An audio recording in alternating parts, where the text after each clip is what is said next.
परिमाण और दिशा दोनों होती हैं, परिमाण और दिशा दोनों होती हैं सदिश कहलाती हैं, सदिश कहलाती हैं।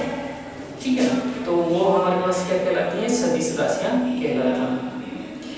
अब देखिए, अगर हम फिजिक्स की बात करें, भौतिकी और अभियांत्रिकी इंजीनियरिंग की बात करें तो दो प्रकार की राशियां वहां पे नाम तो होती हैं, अदिश राशियां और सदिश राशियां।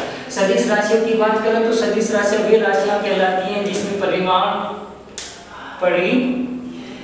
परिमाण के साथ साथ दिशा भी हमें ज्ञात होती है, तो सदिश राशियां कहलाती है। और इसके अलावा जिसमें केवल क्या होता है, परिमाण होता है, वे राशियां अदिश राशियां कहलाती हैं, वे राशियां अदिश राशियां कहलाती हैं। ठीक है ना। और जैसे कि हम अदिश राशियों की सदिश राशियों की बात करें तो सदिश राशियां और यहाँ पर लिख देते हैं अदिश राशि।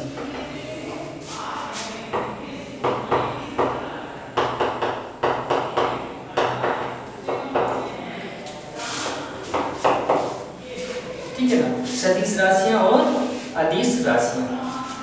तो अब देखिए, अदिश राशि की बात करें तो अदिश में केवल क्या होगा, परिमाण होगा। और परिमाण जैसे लंबाई, द्रव्यमान, समय, दूरी है, गति, क्षेत्रफल, आयतन, तापमान, कार्य, ठीक है ना, धन और ये इस प्रकार की जो राशि आ जाती हैं वो अदिश में आ जाती हैं। और सदिश में कौन सी राशि आ जाती हैं, जिनमें क्या होता है, दिशा भी होती है, जिनमें दिशा भी होती है।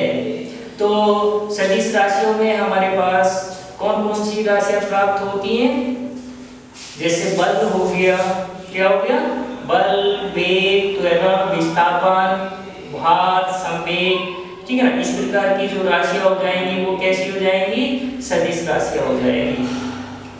ठीक है ना। और उधर क्या हो जाएगा, चाल, समय, दूरी, जैसे यहाँ पर चाल, समय, दूरी, ये कैसी राशियां होती हैं हमारे पास अदिश राशि में, चाल, समय, दूरी, ठीक है ना। और यहाँ पर क्या आ जाता है, वेग आ जाता है, वेग आ जाएगा है, और विस्थापन आ जाएगा, ठीक है ना, वेग, विस्थापन। तो यहाँ पर हम ज्यादा बात नहीं करेंगे, अदिश राशियां और सदिश राशियां क्या होती हैं बहुत अच्छे से हम जानते हैं, फिजिक्स में भी हम यहाँ पर पढ़ते रहते हैं। तो सदिश राशियां वो राशियां कहलाती हैं जिसमें दिशा के साथ परिमाण, दिशा भी दी होती है, परिमाण के साथ साथ दिशा भी दी होती है, तो सदिश राशियां कहलाती हैं। अन्यथा जिसमें केवल क्या हो, केवल परिमाण हो,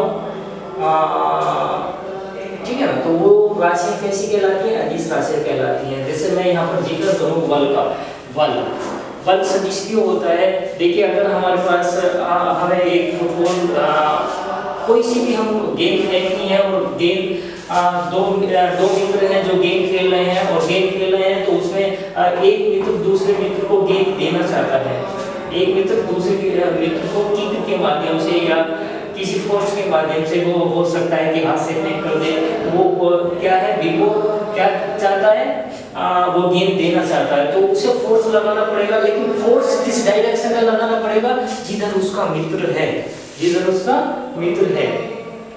तो जिधर उसका मित्र है तो उधर उस डायरेक्शन में उसे फोर्स लगाना पड़ेगा। तो फोर्स जो बल हो गया वो कैसी राशि के अंतर्गत आ जाता है हमारे पास, फोर्स, बल। तो बल किस में आ जाता है, सदिश राशियों में आ जाता है हमारे पास। क्यों, क्योंकि हमें उसमें ये बताना पड़ेगा कि वो किस दिशा में फोर्स लगाए कि वह बॉल अपने मित्र को दे दे। तो वहां पर ऐसा नहीं कि मान लो किसी दूसरी डायरेक्शन में फेंक दी तो उसके पास थोड़ी ना चली जाएगी, फिर बॉल अपने मित्र के पास पहुंचाने के लिए एक मित्र को दूसरे मित्र की स्थिति, पोजीशन जिसे बोल देते हैं, ठीक है ना, उसको भी देखना पड़ेगा, दिशा देखना पड़ेगा कि वो अपने आप से उस व्यक्ति से जो गेंद फेंकना चाहता है दूसरे मित्र के पास, ठीक है, वो किस दिशा में है, तो उस दिशा में फोर्स लगाएगा तब जाके उस पर बॉल क्या है, पहुंचेगी। अब चाल और वेग ये सब तुम जानते हो, दूरी क्या होती है और विस्थापन क्या होता है? विस्थापन क्या होता है, दूरी क्या होती है, एक निश्चित दिशा में चली गई दूरी क्या कहलाती है, विस्थापन कहलाती है। चली गई दूरी क्या कहलाती है, विस्थापन कहलाती है। अगर दूरी के साथ हम दिशा भी बताएं कि हम इतने नॉर्थ में गए हैं, इतने 5 किलोमीटर नॉर्थ में गए हैं या साउथ में गए हैं, वेस्ट ईस्ट जो भी बोले, तो उसके साथ बोले तो वो क्या हो जाता है, हमारे पास विस्थापन बन जाता है। और विस्थापन क्या होता है, न्यूनतम दूरी होती है। क्या होती है, न्यूनतम दूरी। और न्यूनतम दूरी ठीक है, अगर मैं कहूँ तुमसे ये एक पॉइंट ए है, दूसरा पॉइंट बी है, एक पॉइंट ए है, दूसरा पॉइंट बी है, ठीक है। तो ए से बी पर पहुंचने के लिए किसी भी प्रकार का पाथ हम अपना सकते हैं, ठीक है ना। ये भी हो गया यहाँ पर, ठीक है, और एक सीधा स्ट्रेट पाथ भी हो गया है, ठीक है ना। तो दूरी का मतलब ये कि दूरी न्यूनतम क्या होती है, स्ट्रेट होती है, सीधी होती है, ठीक है ना। और नहीं तो अधिकतम दूरी की तो हम यहाँ पर कल्पना नहीं कर सकते, दो बिंदु के बीच की दूरी की बात करें तो विस्थापन क्या होता है, एक निश्चित दिशा में, एक निश्चित दिशा में क्या होता है, चली गई न्यूनतम दूरी होती है।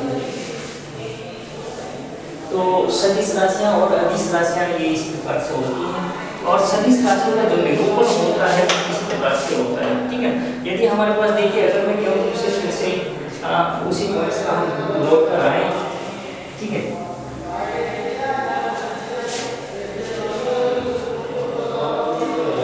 ये हमारे पास क्या है, कोई डायरेक्ट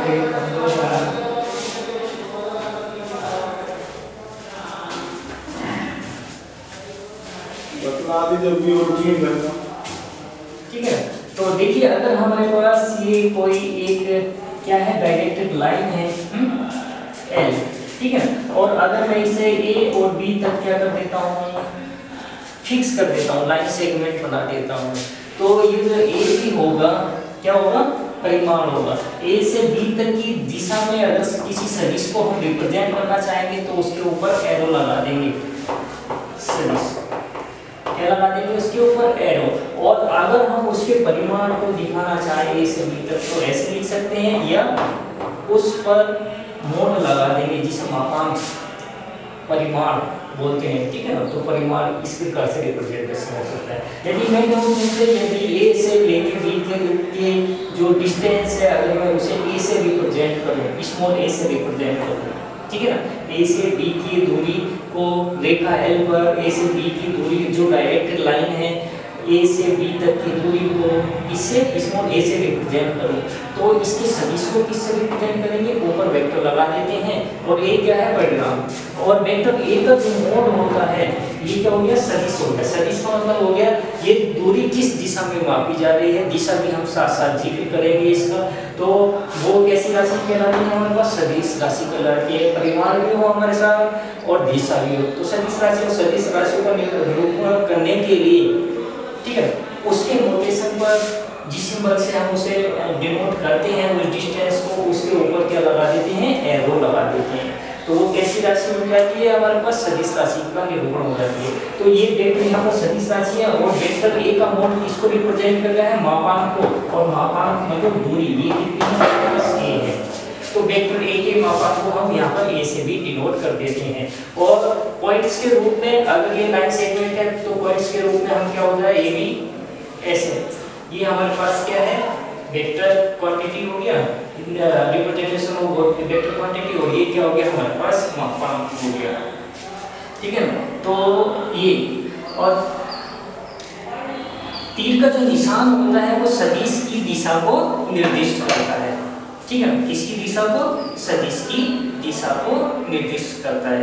अब यहाँ पर हम स्थिति सदिश के बारे में जानेंगे। अब यहाँ पर हम स्थिति सदिश के बारे में जानेंगे।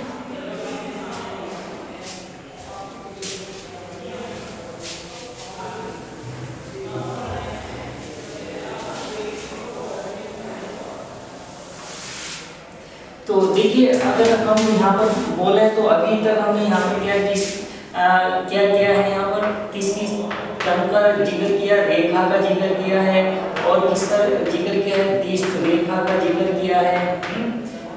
किसका जिक्र किया है, दिष्ट रेखा का जिक्र किया है। और फिर अदिश राशियों का अदिश राशियों का जिक्र किया है, ठीक है ना, और फिर सदिश राशियों का जिक्र किया है, अदिश सदिश राशियां, ठीक है ना। अदिश राशियां सदिश राशियां इसके बारे में जाना है, अदिश और सदिश का निरूपण जाना है, सदिश राशियों का